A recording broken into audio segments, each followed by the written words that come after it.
The forbidden degrees of sex may not be expounded before 3 persons, nor the story of creation before 2 persons, nor the Merkabah of Ezekiel before 1 alone, unless they are a sage that understands of their own knowledge.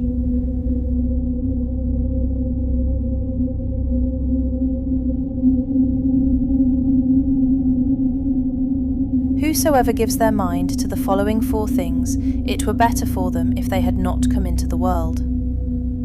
What is above? What is beneath? What was before time? What will be hereafter? And whosoever takes no thought for the glory of their master, it were better for them if they had not come into the world. Mishnah Hagiga 2:1.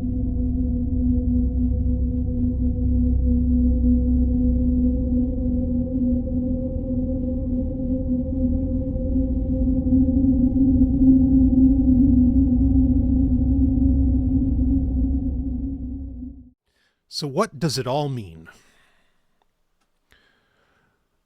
The Golden Stallion, the Man of Tomorrow, Savzu, Rabbi Sovryn, the Rated R radio star, Dr. Brian Sovryn, as so many names as I've been called over the years, here with you for an introduction to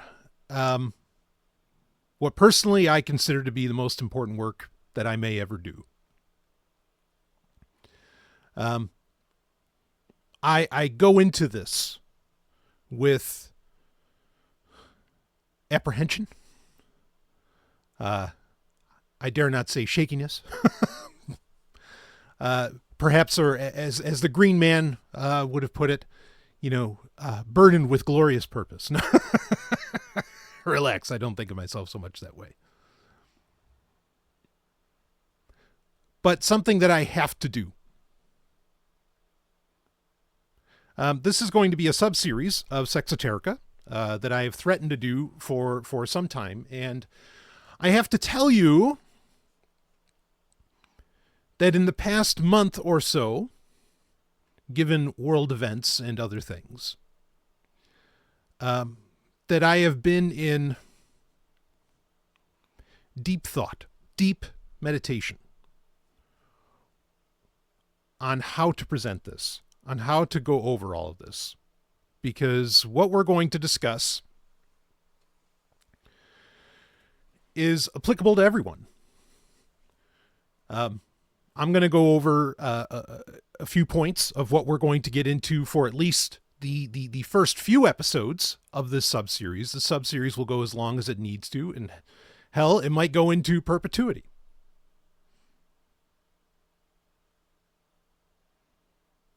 We have a lot to cover here. But what I want to assure you is that while I will, as I often do in shows like Sexoterica, I often come through things through a Kabbalistic lens. Of course, we're going to talk about what exactly is Kabbalah. Where did these things come from? There's so much we're going to get into. We're going to get in a full introduction here, slides, the whole thing. Okay.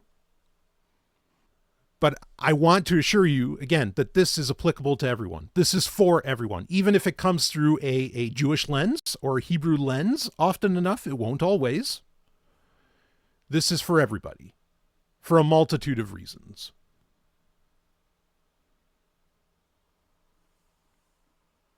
Now, I open this up with the quote from the Mishnah, talking about the things you're not supposed to talk about. Now, it's very purposeful, obviously, or I wouldn't have done it. It's very purposeful that I opened up with that, because I'm here to tell you that we are going to speak the unspokens.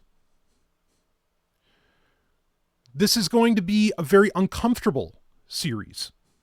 And if it's not uncomfortable for you, then you are far more enlightened than I am, to put it bluntly. In fact, what are you even doing listening to podcasts? You should probably be on some ethereal realm right now. I am not going to hold back. I am not going to speak kindly. We do not live in times, shall we say, of mercy. You know, you look at the Kabbalistic tree of life, and there are two pillars. Of course, if you listen to Sexoterica recently, you know that actually there are three pillars. There's a hidden pillar in the middle, but there are two pillars. One is mercy, and the other is severity, or called Gevura. I am not the representative of mercy. I am Gevura, both from my my own bloodline, but also for those that have listened to me for about 15 years now, going on 15 years, which is remarkable for me to consider. You know how I roll. So this is Gevura. I am not going to be nice. I'm not going to sugarcoat things. As I've often said from one of the greatest movies, or often quoted from one of the greatest movies ever made, that being Blade. I'm not kidding. It has one of the most fantastic lines to describe reality, where Blade so poignantly says, the world you're living in is just a sugar-coated topping. There's another world beneath it. There's so much truth to that. And it doesn't entirely have to do with vampires.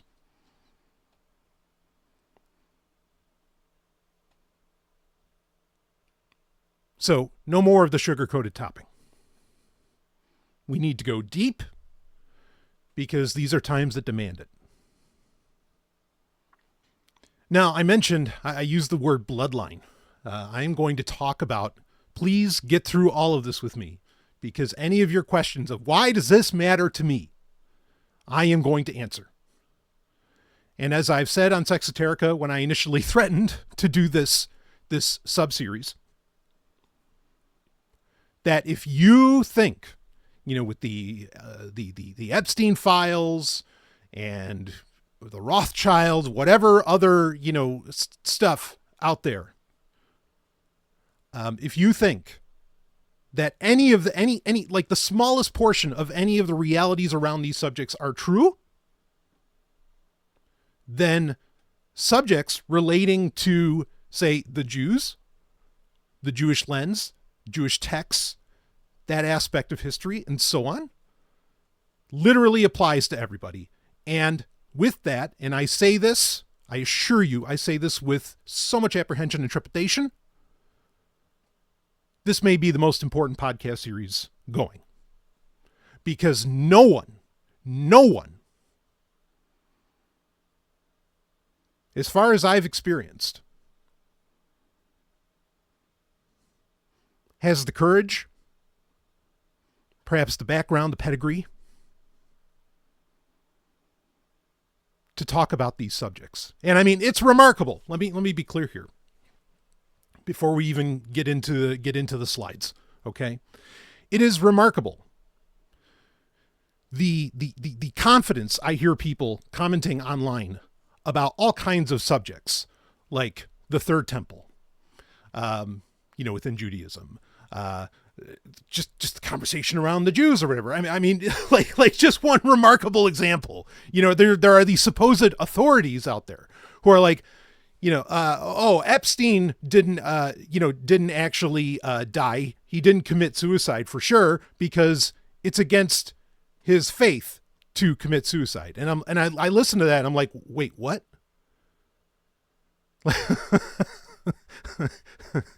like I'm just opening this up on why this is so important to come from, shall we say, someone like me. Not that I have some insane sense of self-importance. I do not. This is not something that I want to do, but it's something I feel I have to do, as I've told you over and over again. Brother, I just want to go play video games. You understand? I'm not kidding. But no, I have to do this for so many reasons. Again, we're going to get into all of that. But I hear these people say that, and I'm like, wait, so you're saying because in one form of Judaism, and there's not just a Judaism, there are Judaisms and plenty of them, okay, just like there are in Christianity. You're telling me that because there is an aspect of Judaism that says, you know, that it's a sin to, or breaks a mitzvah to kill yourself, which there's some truth to that, some. that means Epstein didn't kill himself. Like, you're arguing that Epstein is playing from a set of rules that you don't understand. Why? Last time I checked, Epstein was clean shaven. That's breaking a mitzvah within, shall we say, certain ultra-Orthodox groups, right? You know exactly what I'm talking about. You've seen, Haredi or Hasidim or whatever, Jews walking around. And where is it?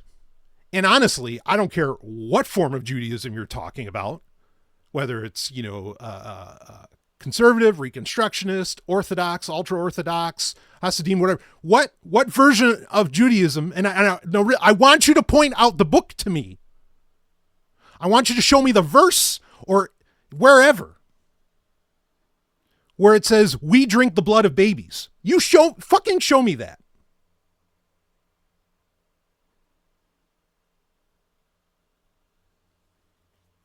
Like, if you're saying he's following some rules of Judaism because he's a Jew, show me the excuses for all the heinous shit that he did within Torah. I'm not saying Torah doesn't have, like, when you read it from a very superficial level, that it doesn't have some very nasty bits of business in it. There are very strange things, and that's part of why we have to do this series, to understand how to even read Torah. Where does Torah come from? Again, we're going to get into that, okay? To understand all of that. I'm not saying that that's not there. I'm just saying a lot of the things that people are talking about coming out of the Epstein files, you tell me where that is in Judaism. So people can't have it both ways. Like, you can't say, oh, well, he's doing this because he's a Jew, but then, like, you look at the actual supposed rules that you first, your first flaw is that you think that there's monolithic rules for Jews. Like, there's just not. Okay. So there's just, especially within and I don't say this derogatorily, as always, as always, I don't mean this derogatorily. Within the conspiracy space, like, the lack of education on the subject of the Jews, Judaism, Kabbalah, and so on is Frank, I'll just say it straight. It's terrifying. And more so terrifying because people act as if they know. Like, they talk so confidently about shit that they clearly do not know, nor have they lived.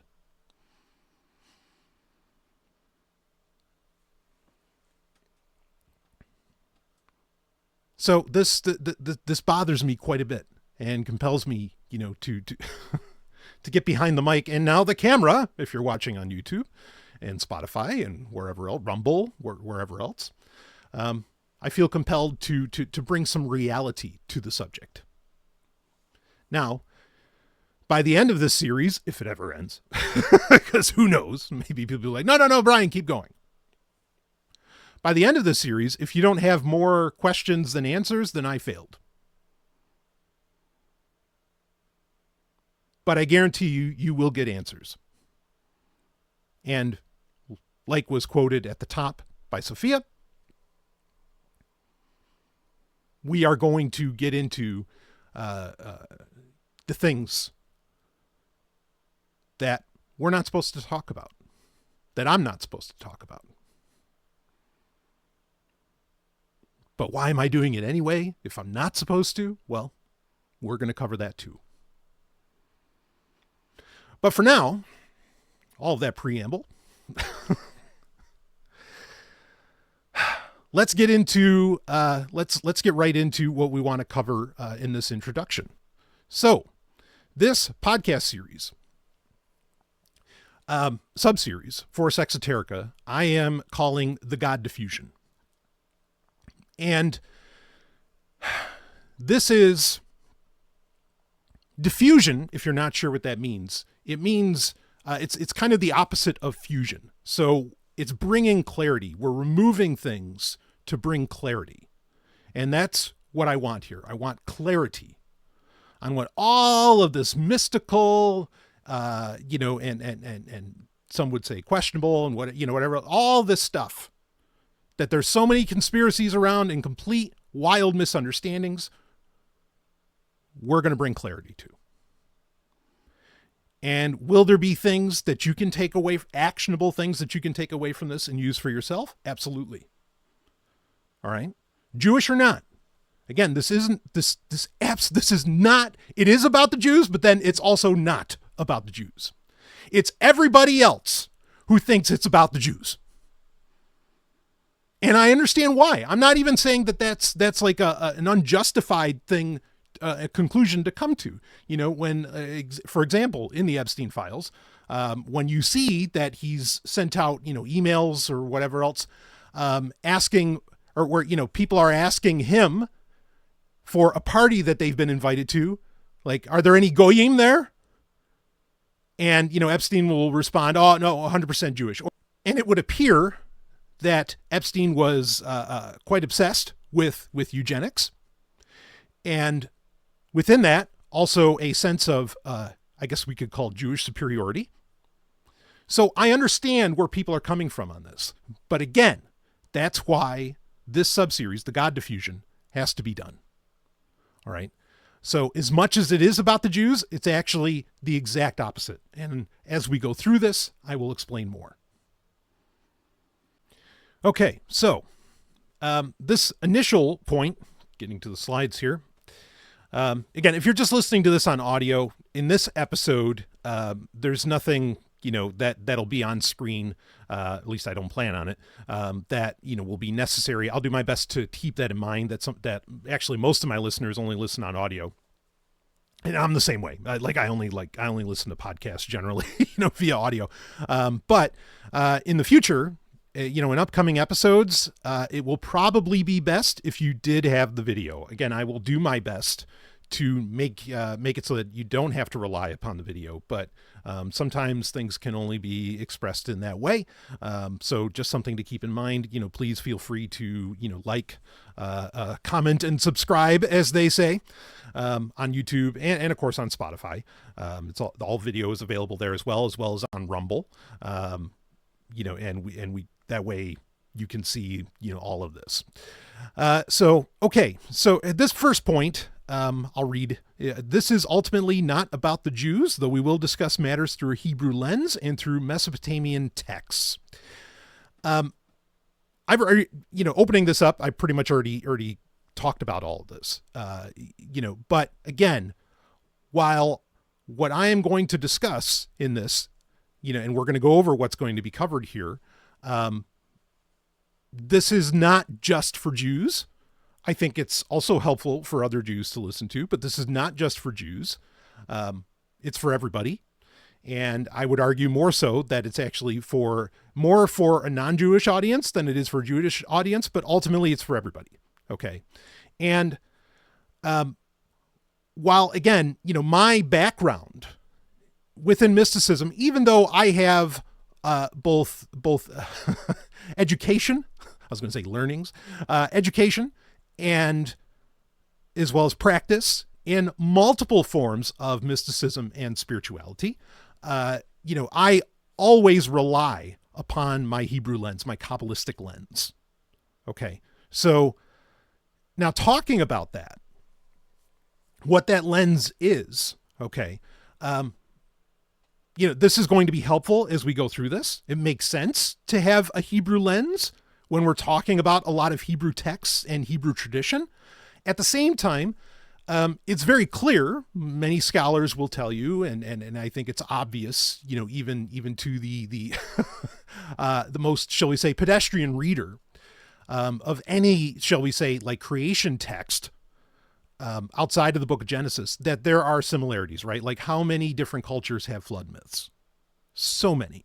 And that's not just Mesopotamian, but we will be covering a lot of Mesopotamian texts because that is also important to really understand a lot of what's being parlayed. So this isn't just limited to Jewish texts, but certainly that is a primary focus, again, for reasons we've already discussed.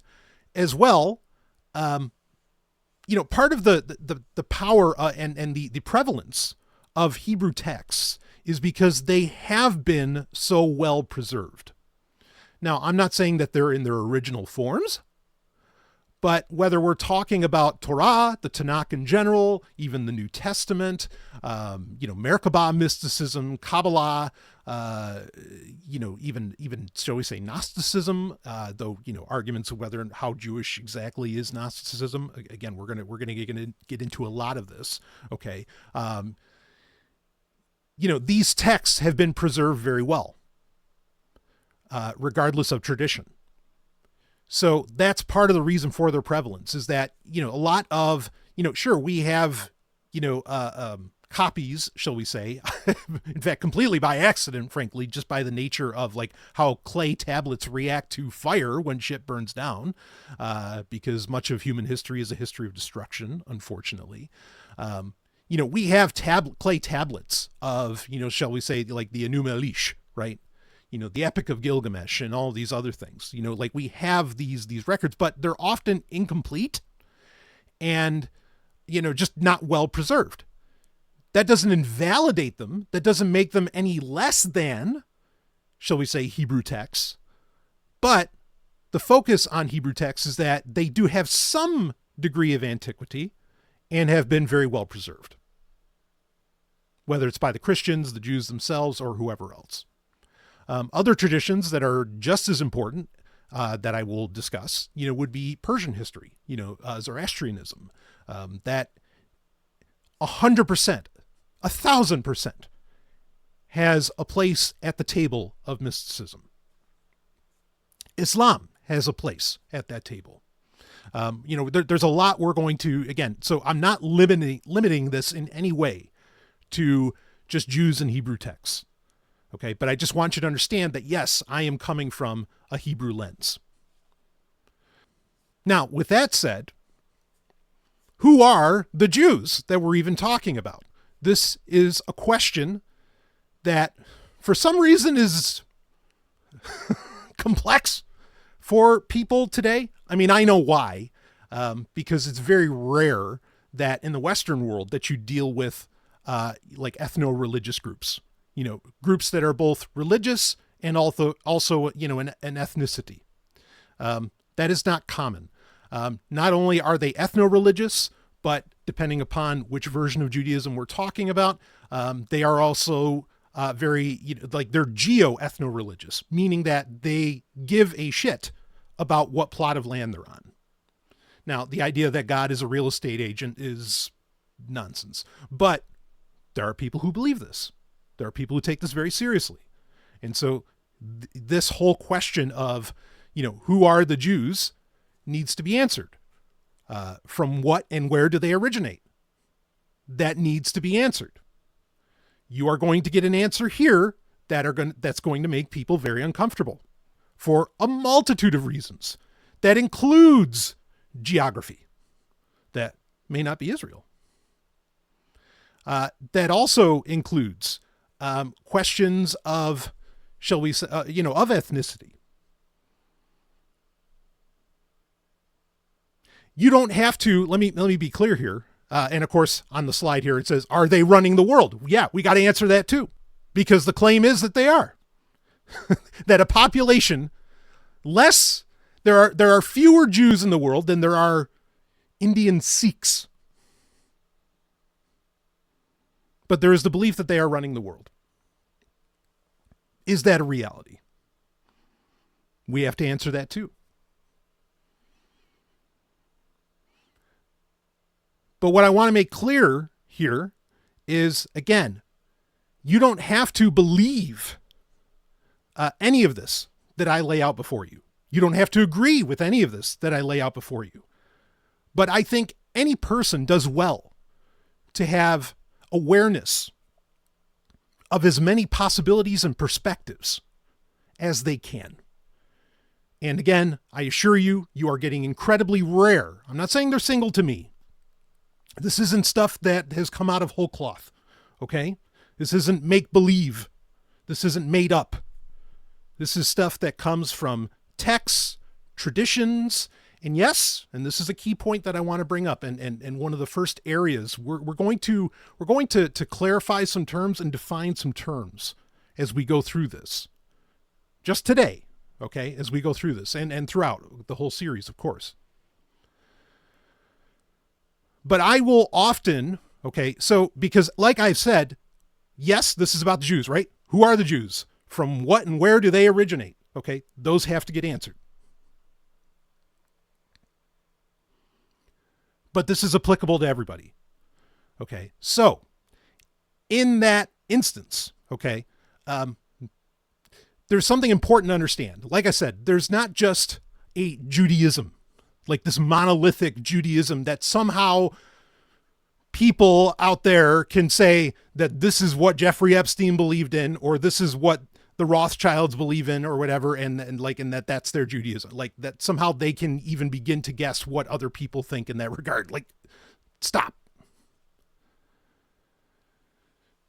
So a key thing for me, for you to understand, and for me to be able to quickly and accurately parlay, is where I'm coming from as a Jew. And so in that sense, so in Judaism, yes, it is ethno-religious, okay? Within that, there are some people who I have tremendous respect for. Rabbis, mystics, of Jewish lineage. And that's actually the word that they will use, even though they are describing universal concepts or universal forms of magic and spirituality that anybody can use. Okay. They will say, whenever they are referencing their Jewish history, their ethnicity, their lifestyle, all that, they'll use the word lineage. Now, there's nothing wrong with that. It's a great word to use. Okay. However, once again, it really points at some kind of like monolithic existence of a Judaism or of Jews themselves. Like there are multiple different kinds of Jews that have, like different, shall we say, degrees of, or, different origins of haplotype, whatever, all these things. Okay. And again, we're going to get into that. We're going to cover these and break these down quite a bit. We're just doing an intro here. Okay. There are people who are considered by DNA to be descendants of Aaron. Like they have this common, DNA signature that comes from this one person that this certain group of Jews have that other Jews do not. This is a fact. This is a medical scientific fact. Okay. Now those people, right? Like they are, again, by the DNA, somewhat different than say other Jews, right? Just like Sephardic Jews have a different DNA signature necessarily than Ashkenazi Jews. And of course, Beta Israel, like, Ethiopic Jews have, different, it's not, see, we're already getting into, I'm just doing the intro and we're already getting into confusing areas. And again, just proves the point of why the series has to be done. I'm not saying that there's different races per se. Okay. There is an answer to that question. There are actually only two races of humans on planet Earth. Always be very, very careful in particular in how you listen to me. Because I am particular and careful in the words that I use. There are two races of humans on planet Earth, and that's it. And it's not blacks and whites. That's made up stuff.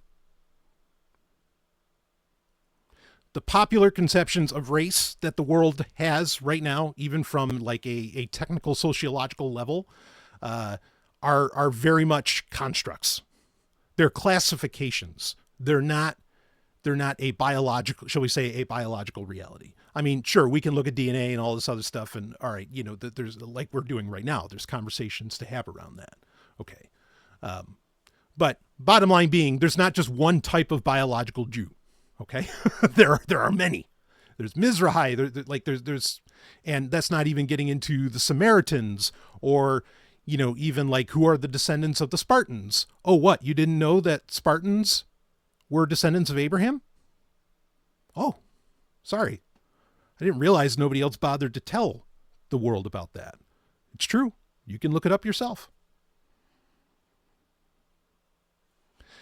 So this is my point. Okay. So when we talk about who are the Jews, this is a question that's going to get into, well, who were the Hebrews? And we have answers to this. Okay. From what and where do they originate? Now, my point that I was getting to in all this is that when I reference where I am coming from, my own, shall we say, lineage, okay, that was passed down from my father, my mother, and so on. I am going to use the term bloodline. That might make people a little uncomfortable. I don't care, because it is a time for uncomfortable conversations. Now, what I was saying earlier, you don't have to believe all this stuff. But what you believe doesn't change what other people believe. What you believe changes, the cosmos, sure, okay, as a co-creator, as thou art God, and you are. It can change the cosmos, but, you're the most important being in the universe. You are God, but then so is everybody else. You're not going to change what they believe. Not just by what you believe. And my point in saying that is, even though you don't take this seriously, a lot of people do. So you can, this has always been my argument, but we're probably going to go 2 hours, and this is just supposed to be an intro episode. It has always been my argument with people who are like, we're talking like 15 years ago. Okay. I would talk to people, about like, oh, well, there's, like the one eye symbol, or there's the checkerboard floor, or the two pillars, all of these like, kind of Freemason Illuminati symbols and all this stuff like that's out there. And they'd be like, oh, well, isn't it just like an artistic choice to do that? Blah, blah. And it's like, sure, it can be. Okay. But when you're seeing it this often, no, there's something there. And then they're like, yeah, but that's not real. The devil doesn't exist. And he doesn't, but like this doesn't exist, blah, blah, blah. And it's like, okay, you are free to believe that. And you may even be right, but that doesn't mean that these other people in positions of power think, that they think that way. They think differently. They think this shit is real. So again, you may think this is all bullshit, but let me assure you that there are a lot of people, including people in power, who do not think that way. And what's the best way to engage another person? Is to know where they're coming from. And I am going to tell you where people are coming from. I am far from the only person who holds the belief system that I do. We might be rare in this world, but there are others. I am not saying that I am bringing the one and only truth down from on high and that I'm the only person that can espouse it. Oh, no. I don't even want to do this. But again, I feel that I have to. And these answers are out there. I just happen to be the one with the courage to say it. And hopefully I don't get offed in the process. So, half joking. Okay. So again, who are the Jews? From what and where do they originate? Are they running the world? And when I am appealing to, I'm going to try and make this as applicable to everybody as possible. Keep it at both a spiritual, mystical level as well as a scholarly level. Like I'll try to introduce as much perspectives as I can, okay, within these conversations. But we will get to the reality of it. But when I am speaking from, my own school of knowledge, okay, that I was taught and that I have experienced, I am going to reference that. I will say, or as we in the bloodline would say, okay? And let me be clear on this. Yes, there are Jews out there who think that they are better than everybody else. Yes, there are. When you read Kabbalistic texts, you will read parts of that seem to talk a lot of shit about everybody else on the planet. We have to get to the bottom of that. What's actually being said, okay? Because that's where a lot of that confusion comes from. But let me be clear right up front that myself, my bloodline, absolutely does not believe that we're somehow better than everybody else. Nope, not there. And it gets to a really key thing within this. Like a lot of what's going to get discussed, I can only hope that there are practices that you get to take away from this series that you get to use in your own life and that improves your life and improves your experience and makes a better world for everybody. I really hope so. Okay?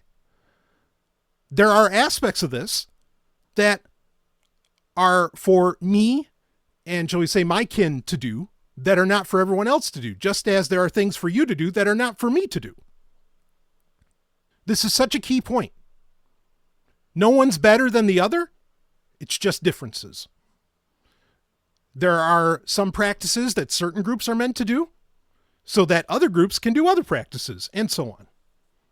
Division of labor, right? That's what it is. It's all it is. And if someone is listening to this for the first time, they might be completely confused. Relax, I'm an anarchist. So I don't even believe that there should be leaders over you, and a lot of these authoritarian hierarchical structures. So how the hell, could I go around thinking that someone's better than the other or whatever? Like, no, I don't want to be in charge of you. I don't want to be commanding you. I don't want any of that. And you say, well, where is anarchism in Torah? Oh, it's there. And I'm far from the only person to say that. So, and we'll be going over that as well. Okay, next. What is the origin of the Torah and how should one read it? This is going to be, a massive subject, and this is actually where we're going to start. We are not starting with who are the Jews. We are really going to start off with what is the origin of Torah and how should one read it? And this gets into, this is part of where, again, I've been really like deeply meditating on how to start with this. We have to have a conversation about language. And I don't just mean like what language is the Torah written in and all of this stuff. And, like how do you interpret that? What should I learn? Blah, blah, blah. Okay. I don't even just mean that. I mean, we have to have a conversation about the nature of language, about the nature of alphabets, about, like what is the effect on the human being when you introduce something like language? Because as I've talked about on Sexoterica in the past, part of, say, engaging in sexual ritual is to get the mind past the point of words, past the point of language. Okay. And there are very different, just think, here's something you may never have considered. There is actually a difference between speech and symbol. Now I say that and you're like, well, yeah, of course. But have you ever really thought about that? What is the effect of an abstract symbol that has a shared meaning between multiple people and language, and speech? There's a dramatic difference between those things. And they have dramatic different effects upon the human brain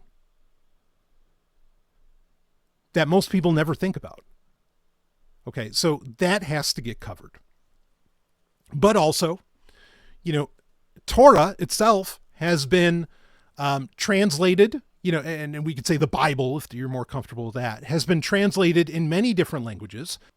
The Tanakh itself is in, at least 2 different languages, but I say at least because it's not just in Hebrew and Aramaic.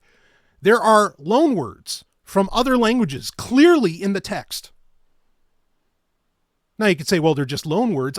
But you're introducing other languages. And so it begs the question of, what language actually matters when it comes to Torah, then there becomes the question of wait, was the Torah originally written in Hebrew or was it written in Greek and then translated into Hebrew? There's so many different theories out there, and we're going to break these down and get to a truth, not the truth, but a truth within that. No one has the truth. We can only ever have a part of the truth. We're going to get into that. And as far as how one should read it, yeah, there is an entire system just within most forms of Judaism, not all. Okay. There is an entire system of how one reads the Torah, what different levels that you read it at. Okay. In fact, I want to read a great quote from Jacob Neusner, who a phenomenal scholar, Jewish scholar. And here we go. So while the world at large treats Judaism as, quote, the religion of the Old Testament, end quote, the fact is otherwise. Judaism inherits and makes the Hebrew scriptures its own, just as does Christianity. And just as Christianity rereads the entire heritage of ancient Israel in light of, quote, the resurrection of Jesus Christ, end quote, so Judaism understands the Hebrew scriptures as only one part, the written one of, quote, the one whole Torah of Moses, our rabbi, end quote. So Jacob Neusner's point is that Jews are not just people of the Old Testament. Okay. The Jews look at Torah as only a part of the faith, as only a part of the religion.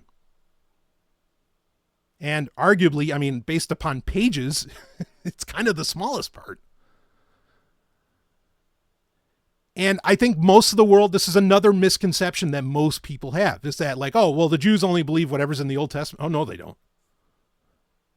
And in fact, I guarantee you there will be points I'm going to go over parts of Torah with you that will blow your mind in how they are translated, because you're going to read the text and you're going to, wait a minute, how did you get X out of Y? Like, how did that happen? And we'll have to go over that, and we will.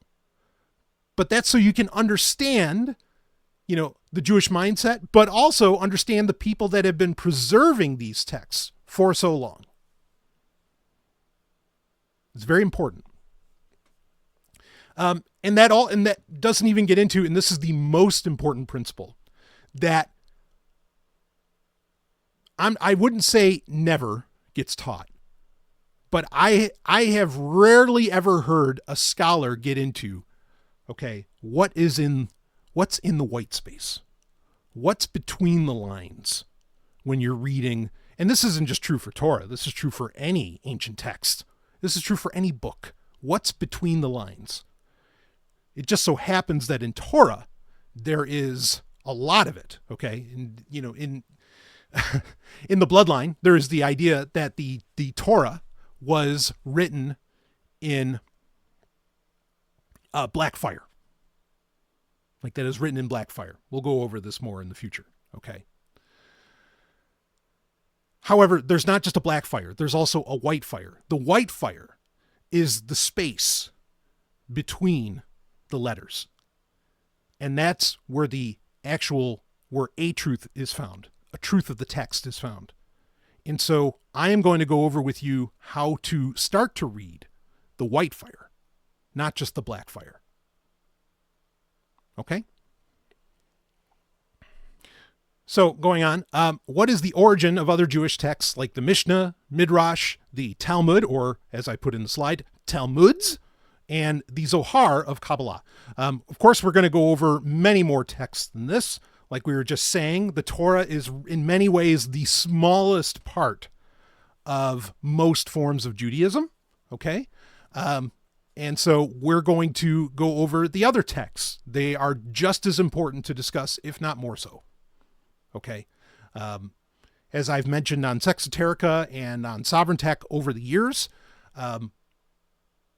like most Jews, even Orthodox Jews, they don't sit down really and read the Torah. More, they study the Talmud and expect to learn Torah through the Talmud. And that's not like a crazy thing to do. There's a good reason for them to want to do that based upon their perspective. Okay. Because they recognize they can't understand the Torah. They can't understand the black fire on its own. They need white fire in some form. Okay.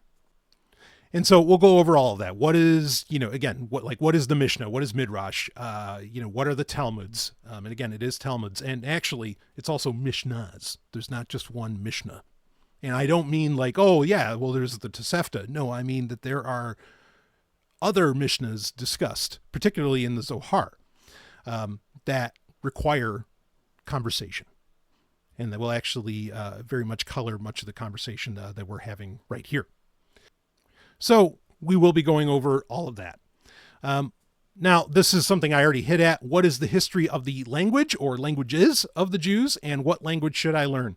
Again, we already hit at some of this in this introduction. Now, if you're wanting to study these texts, okay, and be able to read these texts, like there's a conversation. All right, so if I want to learn some ancient languages to take full advantage or to fully understand or to integrate, some of the wisdom within these texts, what should I learn? Like, should I learn Hebrew? Should I learn Greek? Should I learn Aramaic? Should I learn something, like what should I learn? What is the best way to experience this ancient knowledge? And there's a tremendous conversation to have around that. And that's something that we're going to be, getting into. That said, am I going to, at the end of say one of the episodes we have around language, am I going to say to you, yeah, well, you can't really experience these texts or use these texts in your own life without learning some kind of ancient language? No, that's not true. That's just not true. Okay. I mean, for sure, if you're reading these things at a surface level only, okay, not diving deeper into context or the mystical interpretations of certain parts of the text or something like that, if you are reading them surface level only, you don't understand them. You can't understand them, especially the Hebrew, because the Hebrew can have so many different, like one Hebrew word can have so many different meanings. You are relying upon the interpretation of somebody else to experience these things as truth. So what I'm saying is that if you believe, oh, this is the inerrant word of God, if that's what you think that the Old Testament or even the New Testament is, and you're relying upon an English translation of that, oh man, your faith is something special, because you have no idea what that text is really saying. You can't. But what I am not saying is that to be able to take advantage of the power of this wisdom in these texts, that you need to learn these ancient languages. I'm not saying that at all. I'm saying if your perspective is what, in this particular point, if your perspective is that, no, this is the inerrant word of God and it can never change and blah, blah, blah. Like then if it can, especially if you believe it can never change, then you better not read an English translation or any other translation for that matter, because that creates changes. Yes, it does, by its very nature. Well, but they're inspired by God. And you know that how? Are you serious? Are you going to tell me that a murderous asshole like King James made sure that was translated properly? Oof. And you can say, well, but King David was a murderous asshole. Boy, you're not wrong. You're not wrong at all. And we'll certainly talk about that, because there are problems there. But there are reasons for this madness. Not justifying King David. Like I have nothing nice to say about that person. King David. All right, we don't need to get cart ahead of the horse. But speaking of King David, so of course one of the books commonly attributed to King David is the Psalms, right? That's not true. The Psalms are written by many people, but regardless, they often get attributed to that. Again, that belief that it's all King David comes from a very not careful reading of the actual text, even in English. But this is my point, is that the Psalms themselves, the book of Psalms, is an incredibly powerful and useful magical text. Absolutely. That's magic with a K at the end. Okay. Absolutely. Like, there is so much power in those texts that have nothing to do with some sky daddy God. Nothing at all to do with that. But that comes from just how these have been carried. These Psalms have been carried for thousands of years. And I feel absolutely confident in saying that, because we know that at least some of these Psalms do not have a Hebrew origin, or do not have a Jewish origin, I should say, more particularly, but they have an Egyptian origin. We know from who? Big letter A. And the A doesn't stand for France. It stands for Akhenaten. But anyway,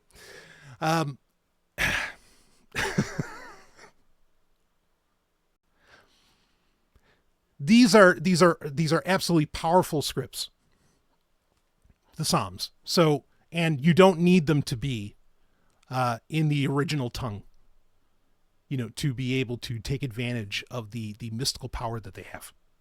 Okay, you can absolutely read those in English. So that's my point, is I am not, like, at the end of this is not some big scholarly diatribe. I mean, it certainly is scholarly. I wouldn't call it a diatribe, but maybe. But regardless, like, yes, this stuff you can go forward in English. And again, when we talk about languages, maybe you'll find this is actually, like I said earlier, all about getting beyond language even. So take that for what you will, but we'll get into that. Okay, moving right along. Another point that I've brought up many times that is just abundantly clear and that we really have to get into, especially today. There is no good and evil. There's only purity and impurity. So what does this mean? Well, we're going to do an entire episode on it. But we have today this narrative going around about, this person's evil, this is blah, blah, blah. And like there is a reality to deconstruct with, there is a reality within that, I should say. But this concept of like sin and all these other, like all of this has to get deconstructed. Okay. The Torah, the Tanakh in general, does not really have this obsession with the idea of sin, with the idea of good and evil. It just doesn't. What it's more concerned with is purity and impurity. And we need to define what those are, because they have nothing to do with morality. They're completely about specific actions. It has nothing to do with morality whatsoever. And again, a careful reading of the text brings this to light, even in English. Okay, and that's something that we really have to get into, because again, people will appeal, Christians will appeal to the Bible to say, well, but like, what about, this is sin, original sin, and all. Look, those are inventions that come from either other faiths or are introduced by like St. Augustine, or something like that. I mean, there are massive problems with the understanding around, does good and evil exist? What is good and evil? And then what does the text actually describe? What is actually being talked about? And again, what we find is that it's purity and impurity, not good and evil. And like I just said, purity and impurity has nothing to do with morality. Nothing. So we'll be covering that. Okay. That doesn't mean that there aren't things, very quickly, that doesn't mean that there aren't things that aren't malicious or benevolent, but maliciousness and benevolence in many ways are subjective. Okay. They're objective in that, how it can come upon you, but in many ways that they are subjective. All right. And they're much better terms to use than good and evil, because good and evil comes with a ton of baggage in what they mean. And I'm not going to say that there aren't actions that are anti-life as compared to life-affirming. There absolutely are. And do we want to engage in actions that are anti-life? No, I would say not. I would say it is in your best interest, your enlightened self-interest, to not engage in anti-life actions. Okay, but those are very particular and different ideas than these popular social notions of good and evil that are, again, made up and don't exist on the grander scales of reality. Okay? Next. What exactly are you being pure for? So this purity, impurity, is there a quote unquote God in any conventional understanding? Of course, the answer is no, but we'll explain why that is so. What is YHWH? The Elohim, El Shaddai, and the other names of the divine. We're going to get into all of those. Okay, what do these names actually mean? For example, El Shaddai, one of the more popular, to the point that there are even Christian songs with that, like, that's the chorus. The chorus is literally El Shaddai, right? What is that name? What does that name mean? I think a lot of people would look at it and it's like, oh, maybe that means like Sabbath, or, somebody a little more enterprising might think, oh, maybe it means Shekinah or something like that. No, the actual meaning of Shaddai, of El Shaddai, is breasts. It just means breasts, women's breasts. Why does it mean that? Okay, we'll talk about that. What is Elohim is plural, right? Everybody, even, Jews, Christians, scholars, they all recognize it. Elohim, which is a name so commonly used for God, it's a plural form. Why is it plural? Is it the Trinity? No, but we're going to get into that. What is YHWH? Where does this Yahweh come from? We're going to get into that. Okay. And who are all of these characters that are transliterated and that's a particular term, transliterated with the last two letters O-N or on in their names? Massive conversation to get into that colors so much of the reality of the wisdom being passed down. And who are we talking about? You think about Metatron, Sandalphon, and there are others. Who is this on? Who are these ons, as I call them? We're going to get into that. Okay. So I hope I'm not boring anybody just yet. I'm trying to tease you and like we are going to get we're going to start at a decently like scholarly layman level, but we're going to get so weird when we get towards the end of this sub-series, or again, like I said, maybe it'll never end, but we're going to get so weird as we build up, but that's because reality is so weird. Okay. So next. Are there advanced technologies discussed in the Jewish texts? And if so, what are they? Now I can answer for you right here. The answer is yes. There are wildly advanced technologies described in the Jewish texts.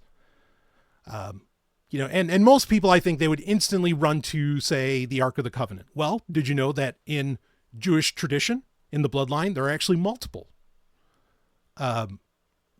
arks? There's the Ark of the Covenant. There's the Ark of Testimony. No, really, right within the Tanakh. I'm not pulling this out of some Indiana Jones, whatever, or, pulling this out of some Eric von Daniken stuff, anything like that. It's right in the text. There are points where it's abundantly clear that there is an ark inside the Holy of Holies in the temple, in the first temple. But then also the ark somehow happens to be on the battlefield at the same time. How is this possible? There are points where the ark is clearly inside of the tabernacle, but then also, again, there is an ark seemingly out on the battlefield. How can this be? It's because there's more than one ark. How many arks are there? Well, I can tell you this, there's at least 23. We're going to get into that. We're going to talk about the manna machine. Of course, I famously talked about that many times. In fact, the only reason that book is publicly available to download for free to the world is because of me. My name is on it. I can prove that because the motherfuckers left the receipt on the scan when you go to Z Library to get it. God damn it. But it's me. Okay? I'm the one that got that book out there to you, as well as the Kabbalah Decoded. And there's a lot of truth within the works of Rodney Dale and George Sassoon that makes a lot of sense out of texts that otherwise seem wildly mysterious, even to the most hardened, ardent, knowledgeable sages and Kabbalists. So we're going to get into that. But there's even more than that. Like, well, what do the arcs even do? Do they just shoot lightning out, or is there something more? Oh, there's a lot more. A lot more. And again, there are a lot more technologies being described. The throne of God, spaceships of Ezekiel, all these kinds of things. We're going to get into all of that. So, and I know people are going to go nuts over those. Okay, next. What mystical technologies are discussed within the Jewish texts? Now, this is a very big deal, okay? Because we have a very confused notion of what the definition of technology means. So in the last slide, I was very particular in saying advanced technologies. And by advanced, I mean like advanced, like electrical, shall we say, based, technologies, high-tech stuff that we have today. So, this, like the mystical technologies, and this is where we get into actionable things that anybody can do. Now, not all of the actions are for everybody to do. Some of them are only for specific groups to do, or people who choose a specific walk of life for them to do. It's not for everyone to do. And we'll be very particular in all of that. And again, none of it, because you do one thing, it does not make you better than the person who doesn't do it, because they just do another thing. And all of it comes together to make a life-affirming cosmos. It's all tikkun alone.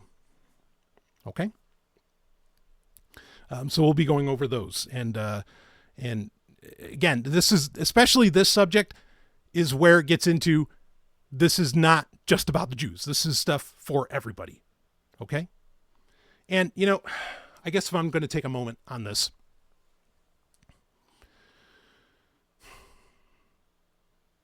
these mystical technologies that we'll be describing, again, they can be used to lift up life, to affirm life, to enhance life, or they can be used in anti-life ways.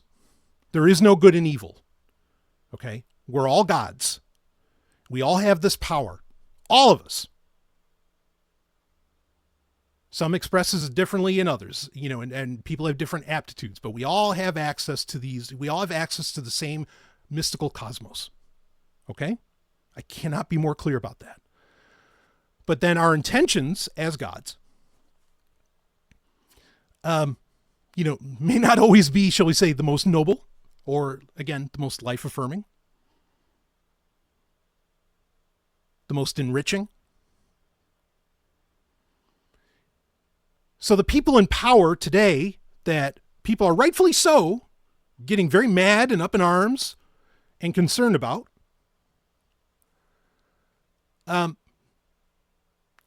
like the claims that, they do this, they're satanic, they do this thing, they practice this magic and this, look, if this stuff didn't work, they wouldn't do it. You don't have to believe it, but I'm telling you that if this stuff did not do something, they wouldn't be doing it. They wouldn't have an entire corpus of mystical technologies that they use if it didn't work. That doesn't mean that to have power in the cosmos, to have personal power, which there's nothing wrong with having personal power. Power over others is a problem, okay? But having, personal power is a beautiful thing, all right? That doesn't mean that you can't have personal power without doing the heinous shit that these people do. You can. There's many mystical technologies. And in fact, Kabbalah, or what's expressed in the Jewish texts, Jewish mystical texts, are just a sampling of these mystical technologies. Other traditions that deserve all the respect in the world and are just as powerful have either the same, just with different words, or have their own, mystical technologies that you can access. And I wouldn't say this, I wouldn't put my neck on the line as someone who is often considered incredibly rational. It's not true, but people do think that I am. Okay. I wouldn't say this if I haven't experienced it for myself and practiced it for myself. Now, is there a mystical technology that's going to make you $10 million or something like that? No, not directly. And in fact, the conversation around money is there's an entire episode to do around that. And because the money, the US dollar, that has been the reserve currency of the world for so long, is a cursed technology. And the curse is on you. Now, the fortunate thing is the curse is also on everybody else, even the quote unquote bad guys, if we were to use that term. They have to play within its rules as well. That doesn't mean money is inherently bad. Okay. There is money is very much a tantric, a spiritual technology, a mystical technology, a spiritual technology that can be beneficial when done right. And we do have examples where it was done right. And it's not Charles Eisenstein's gift economy, even though that's fine. It's wonderful if people can live within that. Okay. There are ways to do money. But by and large, that, again, we'll save a lot of this for the conversation around money. Certainly the validity of Bitcoin, especially within the release of the Epstein files, has come under heavy scrutiny. And I respect and understand, and that some of that scrutiny is very much deserved. At the same time, because I've always said that like Bitcoin, and I mean, I've said this forever as somebody who's been in the crypto space almost since its beginning, since 2010. Okay. I've always said that no, like Bitcoin will never go to zero because the CIA needs it as much as you do. Like they use it as much as you do, but actually it kind of proves an odd point in that the CIA needed a money free from the curse of the US dollar as much as you do. So there's a reason that it was created. Now, does the code of Bitcoin have its own curse? That's a conversation that we're going to save. Okay. And that we'll get into, but Bitcoin was as much needed by the bad guys as you may have needed it, as free as it may have made you. And it might have. I have acquaintances that have done very well for themselves because of cryptocurrency, and it's allowed them to actually bring really great, wonderful things into the world. And I'm glad that they took this moment of power granted them to do something truly beautiful. Okay. So like any other technology, these things can be used for malevolence or benevolence. Okay, now, do the Jewish texts really, like I said, we're going to get weird. Do the Jewish texts really describe other planets and dimensions? The answer is yes to both, and we are going to cover that. This includes what is the actual location, what was, shall we say, the actual location of the Garden of Eden? Why am I saying that when we're talking about planets and dimensions? Well, you'll have to listen to the episode on that one when we get there.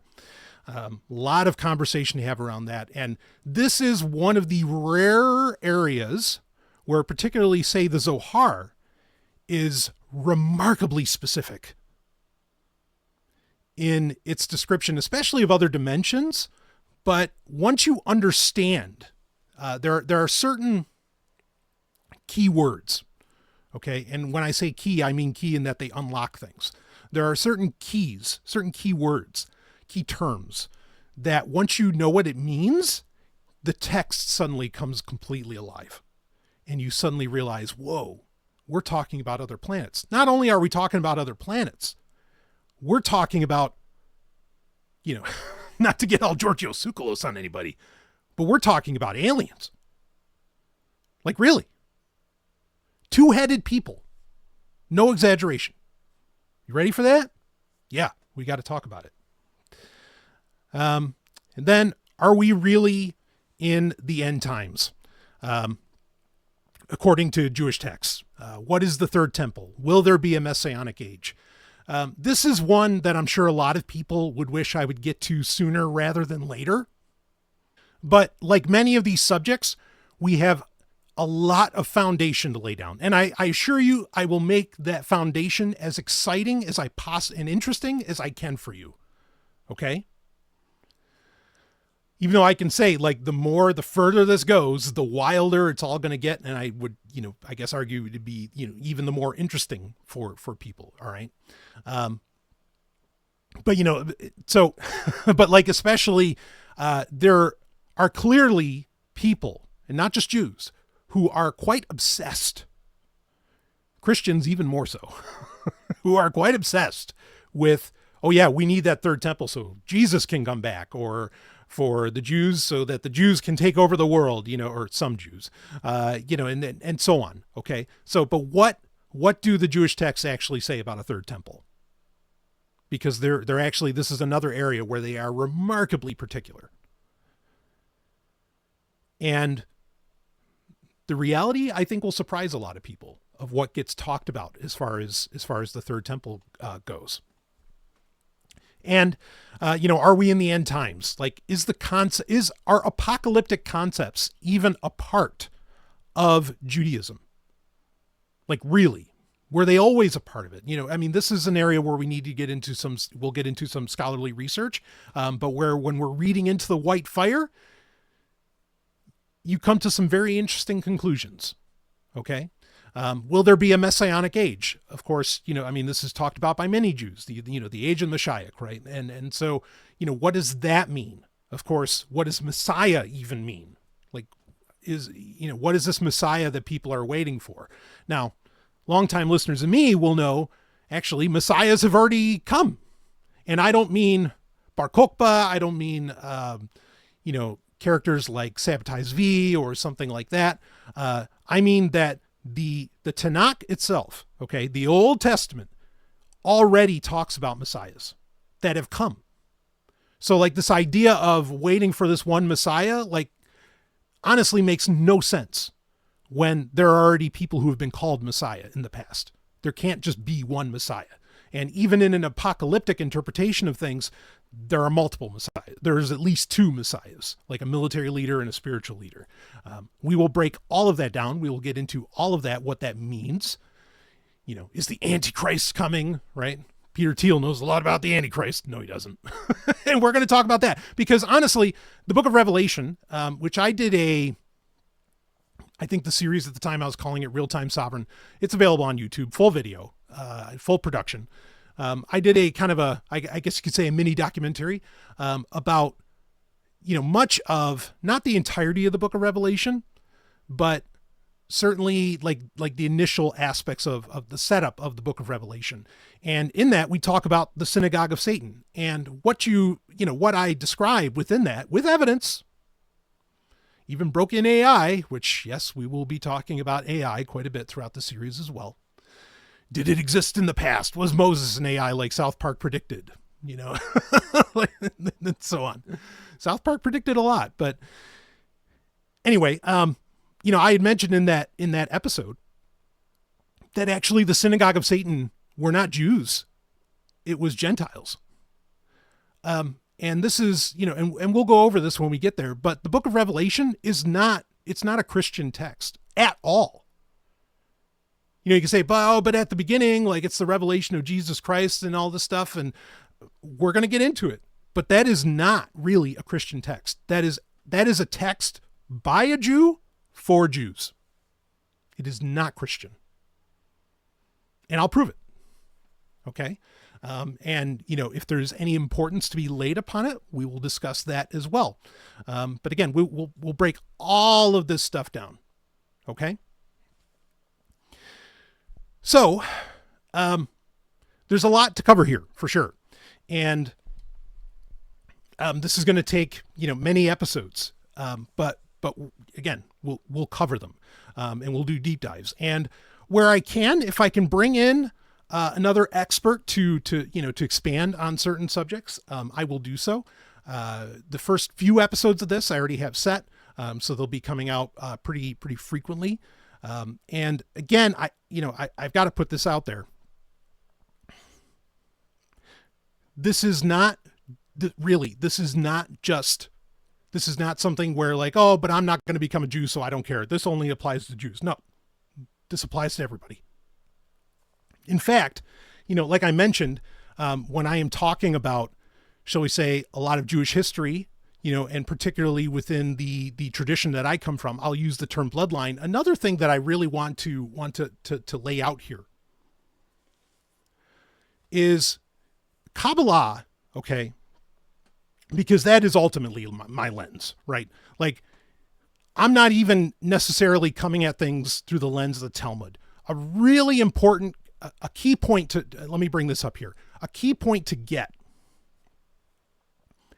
is that most Jewish texts are conversations, okay? Christians and other faiths, okay, they often think of, like they look at, say, the Quran or the Christians look at the New Testament or whatever, and they're like, okay, this is code and rule. Like what this says, we are to take and go forward with.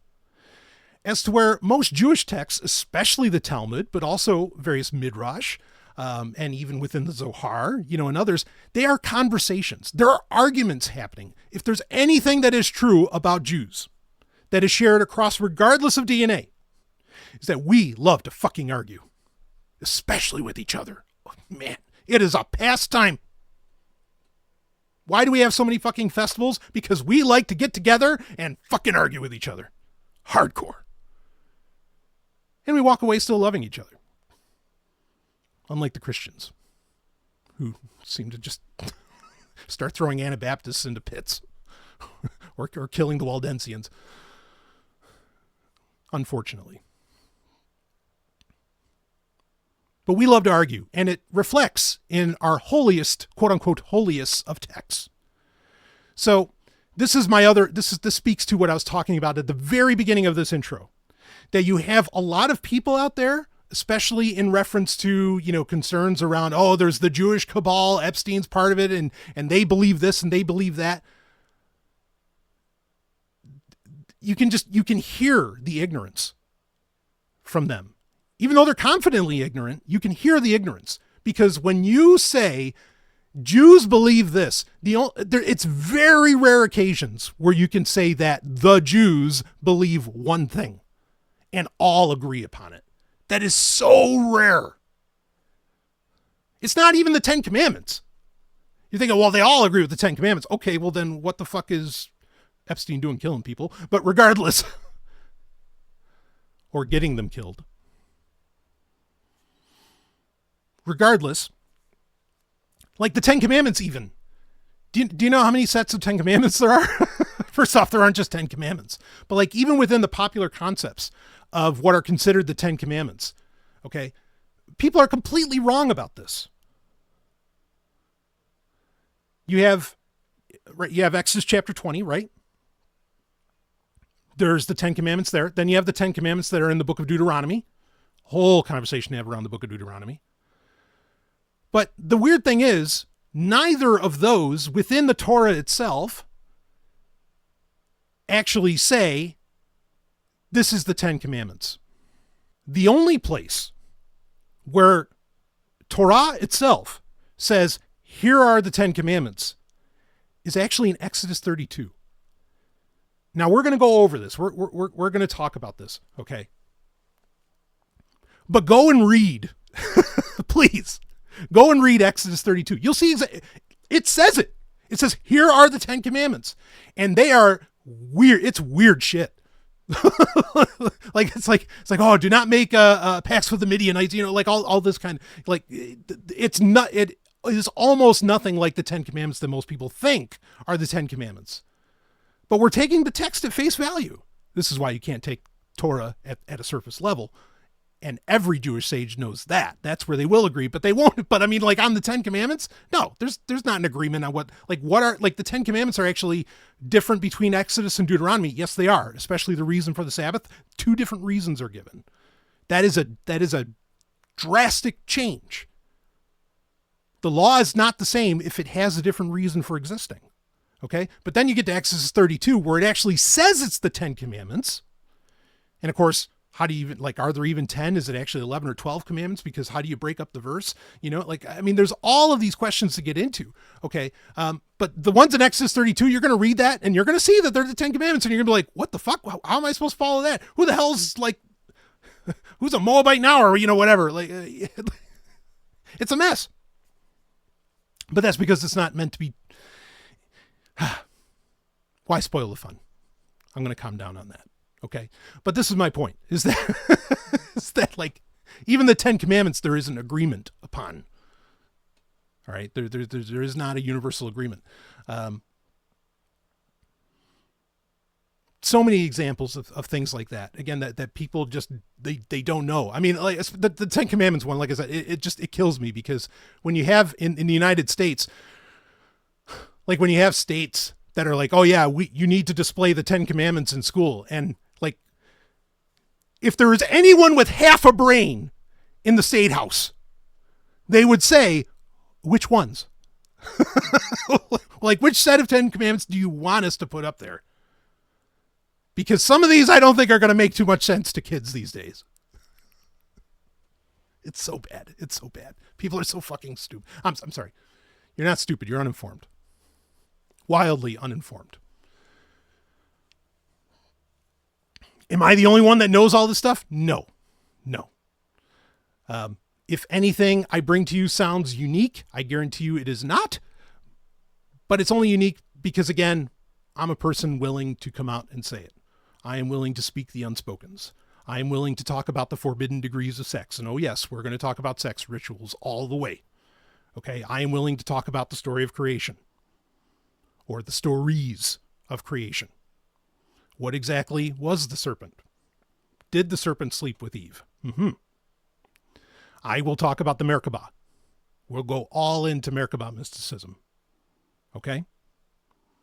Kabbalah, all of it. We're going to do it all. Now, a lot of this, of course, is stuff that speech cannot encapsulate.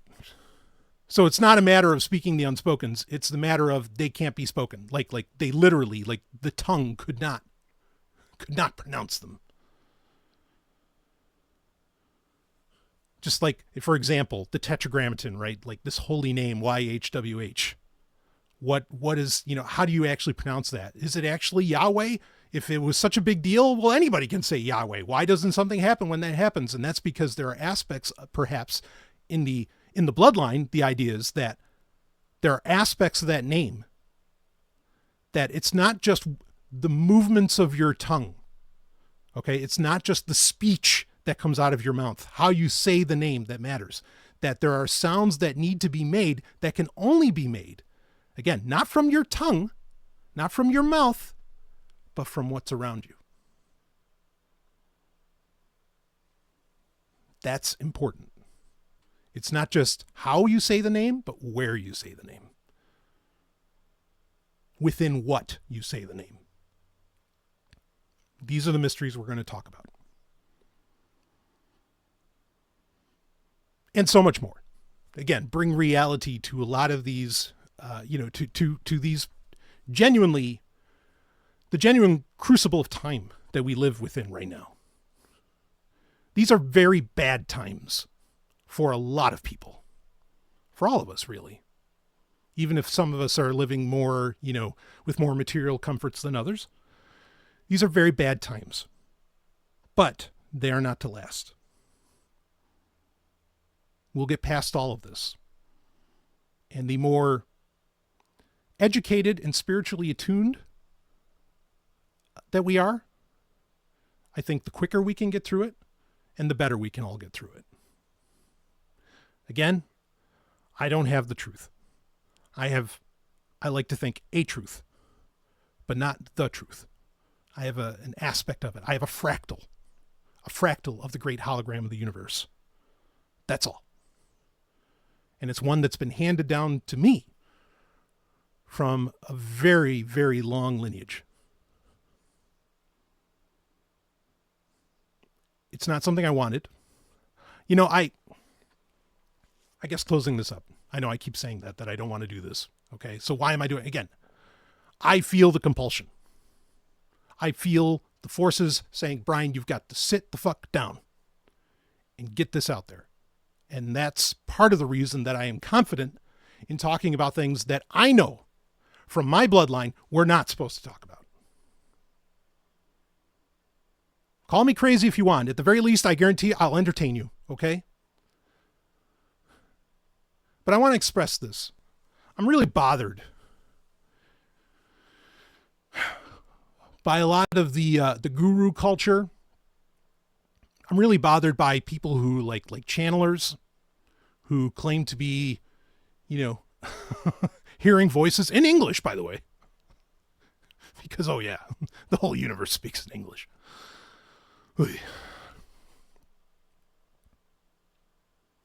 Who get on, on YouTube or whatever stage, and they're smiling, they're beaming, like, hello everyone, and all this. And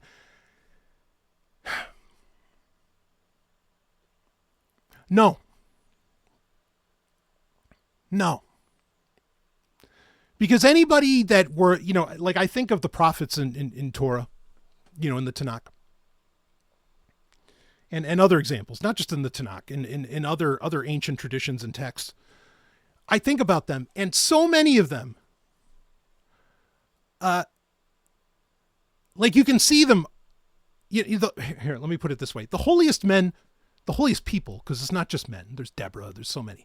Okay, the holiest people, quote unquote, holy, for whatever that means. Again, purity, impurity. It's not about good or evil. The most attuned, how about that? The most attuned people seem to argue with God, whatever this God thing is, a lot. Because they tell him, no, you're wrong. Or they're saying to that thing, I don't want this. I don't want to do this. This is too much. Because yes, when you are that attuned, when you are experiencing the cosmos at those deepest densities,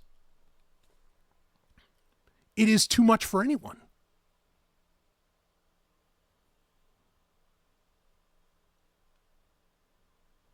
And when I see people claim that they're channeling, like God or some great entities or aliens or something else, some cosmic force, and they're on the stage like smiling and all this stuff, man, I don't believe them for a second.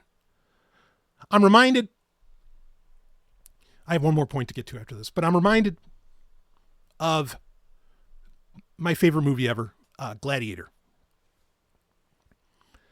where Marcus Aurelius, in the beginning of it, Marcus Aurelius is talking to Maximus, talking to Russell Crowe's character, telling Maximus, like, I am going to hand over Rome to you. You're going to be in charge of it, and until you can get the Senate back in power and all this. He's going to become, basically, Marcus Aurelius is telling Maximus, I am giving you the empire so that you can bring Rome back to its true self, as he says. Yeah, but I'm going to make you the most powerful man in the world. And Marcus Aurelius says to him, do you accept this great honor? And Maximus bows his head and says, with all my heart, no.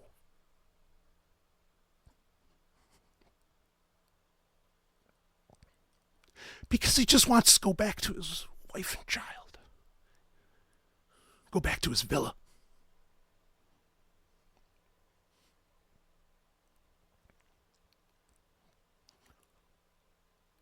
Sorry, I'm breaking up a little bit. It's one of the most powerful moments in cinema, honestly.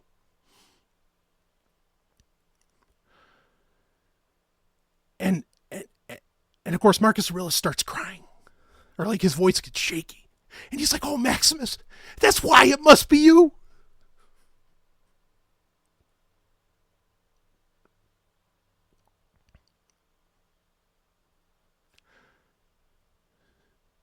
And when I see people who claim to be channeling the forces of the cosmos, and they're smiling, and they're all happy-go-lucky and blah, blah, blah. I mean, hey, I like to have a good time too. But I mean, these people are coming at it like, oh, yes, wonderful, yes, oh, and you were this in your past life, and all this crap. I don't believe them.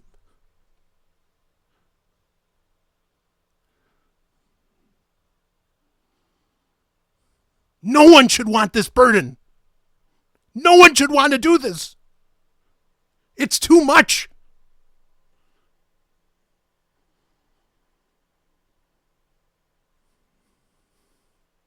Even for the bad guys, quote unquote, it's too much. What, you think Epstein was working alone?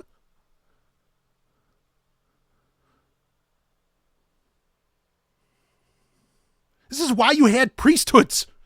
Because you don't just leave it to one person. And we'll be talking about priesthoods. Make no mistake about that. There's plenty of conversation. Because such a key concept, I don't want to get lost. Such a key concept to understand is that the Bible, and that includes the New Testament if you want, is a civil war of ideologies. And I don't mean Satan versus God. I mean between the righteousness, the righteous ones themselves. It's a civil war between, if you want to go to New Testament, Paul and Peter. It's a civil war between, the Aaronid priesthood and the Levitical priesthood. It's a civil war between so many different ideas, and we can prove this. We know this. This isn't debate. Either the text will say it directly, like it'll read it directly, or we can look at the writing itself and know, wait a minute, this isn't the same author. In the same fucking sentence, we can see different authors. It's not a book, it's a library, and it's a library covering a gigantic ideological civil war between many, many different groups that just so happen to get redacted at some point that we'll talk about into what was attempted to be a cohesive narrative, but it's not cohesive.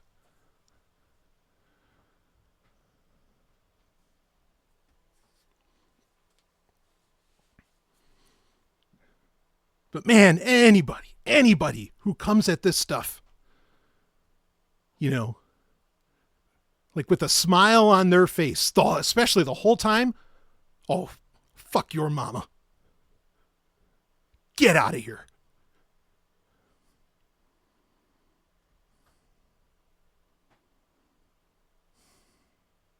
So this is something I have to do. I don't want to be aggrandized. Okay? I don't want to be patted on the back. I'd be just as happy if nobody knew my name.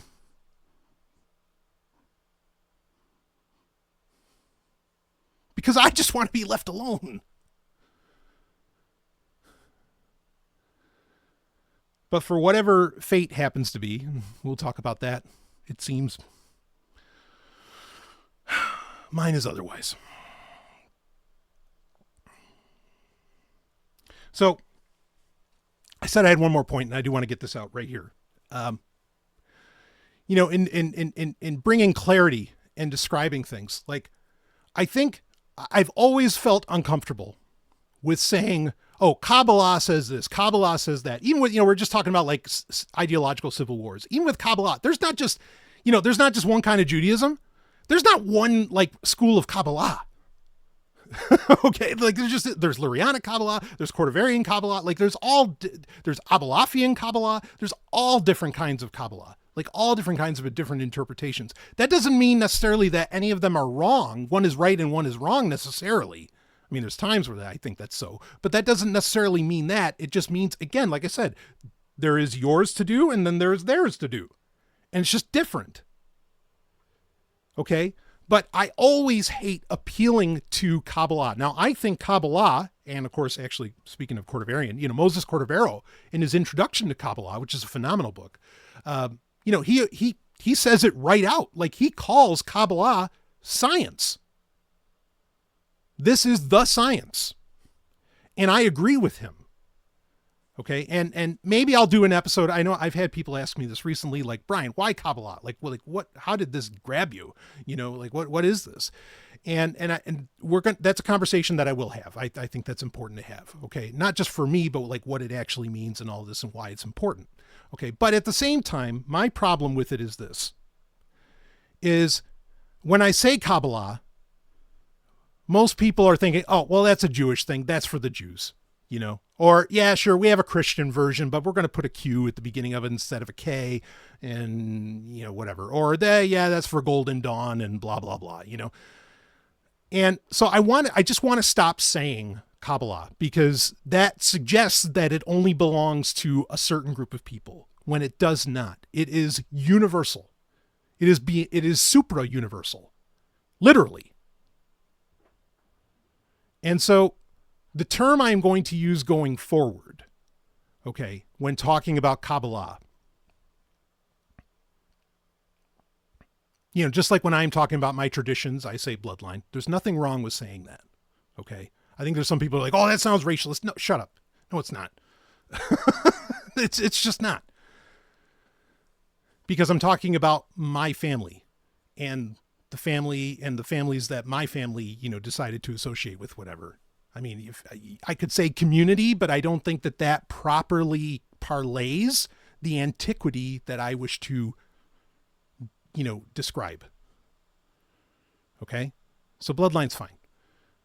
Now, instead of saying Kabbalah, because that is ultimately, you know, what I am espousing here, I am going to term it fifth order science. So when I am talking about these mystical levels without even, and because the other word that I hate saying spirituality, and religion is bullshit. Like organized religion, fuck that shit. Okay.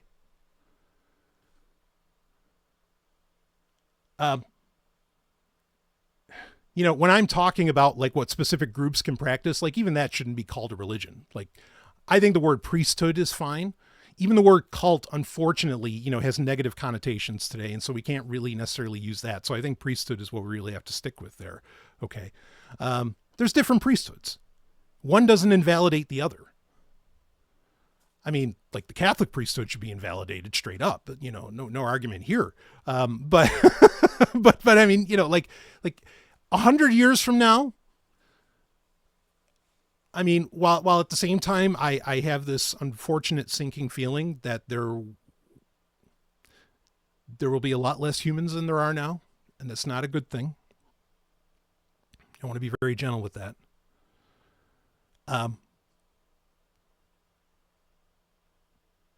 But 100 years from now, I think there will be many priesthoods, and they will be recognized, and they'll recognize each other.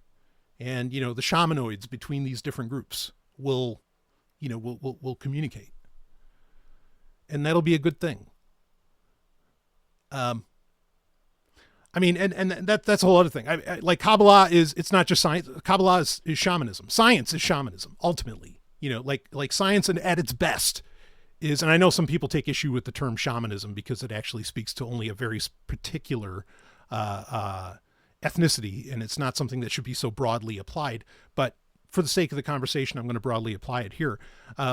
Shamanism is science and mysticism combined, as it should be. Okay. So shamanism is Kabbalah. Kabbalah is science. Science is shamanism. Science is... Got it? Okay. I hope you get my point. So going forward, though, I am not going to use the word Kabbalah. I might use it in the title or sometimes because, YouTube titles, we got to be clickbaity. Woo! Ridiculous. Anyway, there may be times that I use it in the show notes or things like this, when it's applicable. But in general, what I am talking about here is what I will call fifth order science going forward. Okay. And because we are no longer attaching it to Kabbalah, it is something that, again, is universally applicable and universally accessible. That doesn't mean everything is for everybody. That's just as true for me as it is for you. Okay. But it is universally, applicable. And these are universal axioms. Axioms by their very definition are that, but these are, dare I say, universal concepts. I don't want to use the word principles so much. But that's where we're going, folks. And if you have questions, if you disagree with me on any of this, like I said, if these are going to be uncomfortable conversations, and all I can say to you is too bad. This is not the time to be watering down one's language. This is a time for truths, not the truth, truths, a truth, multiple. Okay?